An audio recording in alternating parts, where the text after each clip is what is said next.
Children are my mortal enemy. Alright. Okay. Let's ramp it up slowly.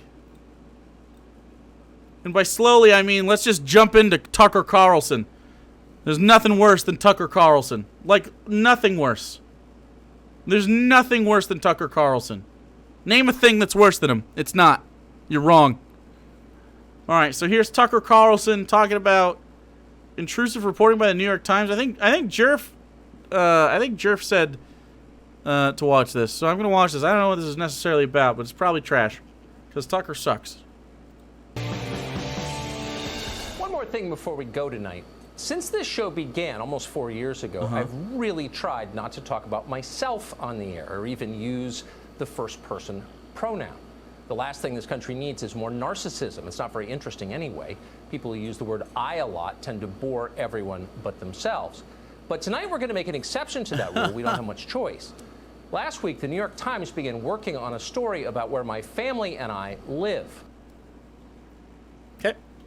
As a matter of journalism, there is no conceivable justification for a story like that. The paper is not alleging we've done anything wrong, and we haven't. We pay our taxes, we like our neighbors, we've never had a dispute with anyone.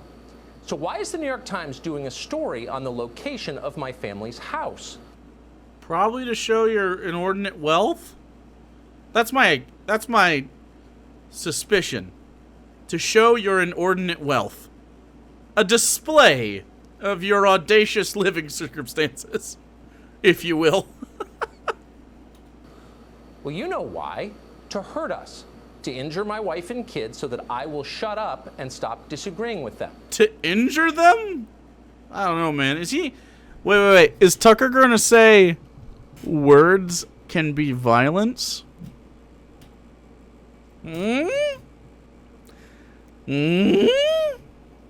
Tucker? I don't know. I don't know. They believe in force. We've learned that. 2 years ago, a left-wing journalist publicized our home address in Washington. A group of screaming Antifa lunatics showed up while I was at work.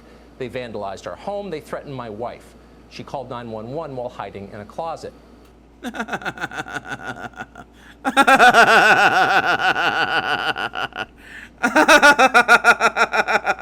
This is for turf warfare. I hope Jake sends this your way. Turf warfare? I hope Jake sends this your way. Wait. How could I send that person $5? How could I do that? More like Tucker Carlson. That'll be $5, please. Okay. True. Thank you. May Griffin, thanks for following. It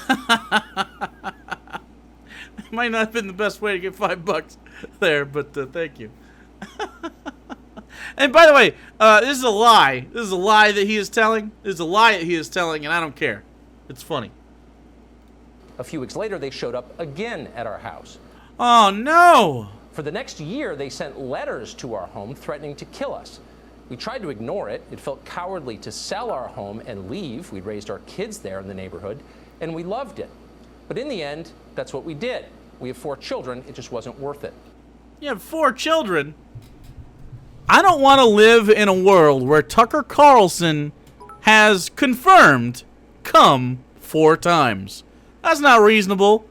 I don't need a world where Tucker Carlson has had 4 orgasms that we know happened. I know for a fact Tucker Carlson has come 4 times. That's I didn't need that. 2020 was hard enough. 2020 was hard enough before I learned that. Sashi Maru, like Tucker Carlson, wouldn't cream his pants and say they had it coming if a left-leaning journalist was doxxed. Oh shit, probably 5 confirmed comes for him. Injury spotted on the corn suit. I know. We'll have to get this fixed. We'll have to get it fixed. Right here. We'll just do that. We'll put a little gem there. This is my 5th eye, 3rd eye. I only have 2. Why did I say 5th? Probably because I wear glasses. Here, check this out. I don't have anything to go in here. It's okay. It's alright. Makes you sad? Nah. She's seen better days. She's seen better days.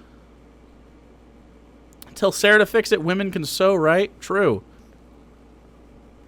I don't know if she can sew. But the New York Times followed us.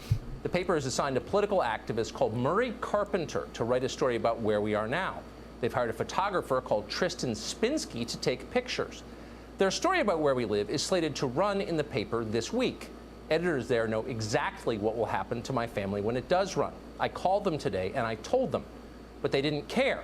They hate my politics. They want this show off the air. If one of my children gets hurt because of a story they wrote, they won't consider it collateral damage. They know it's the whole point of the exercise, to inflict pain on our family, to terrorize us, to control what we say. Okay.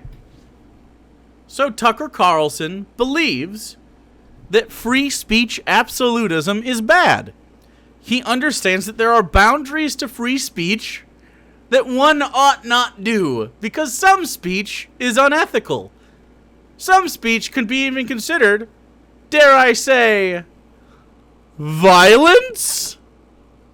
Interesting, Tucker. It's interesting that when it affects you, it suddenly fits my definition of how free speech should operate. Very strange. I feel very vindicated right now. Please come back down here. There we go. You fucked up my swag. I was having so much swag just then. The husk whip. I was swagging. Was that words? Anyway. That's the Oh! I just thought of a great idea. I'll tell you about it after this. kind of people they are. They'll deny this, of course. They'll claim it's just journalism, just the facts. Really? So how would Murray Carpenter and his photographer Tristan Spinsky feel if we told you where they live, if we put pictures of their homes on the air? What if we publicized the home address of every one of the soulless robot editors at the New York Times who assigned and managed this incitement to violence against my family? What about the media editor, Jim Windolf? We could do that. You're like We Ben know who they Murray. are. This is for Goth Lassie had it coming. Thanks. Appreciate it. I appreciate it. Why did that show up down there? I thought it was top left. Am I crazy? Well, let me move that back. Let me move you back over here. Right above the corn, right? Is that where it's supposed to be? There we go.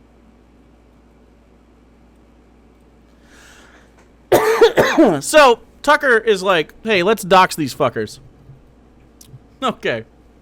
All right, Tucker. Thanks, buddy. It looks like to me that you have lost the battle of ideas. That's fine. That's totally fine with me.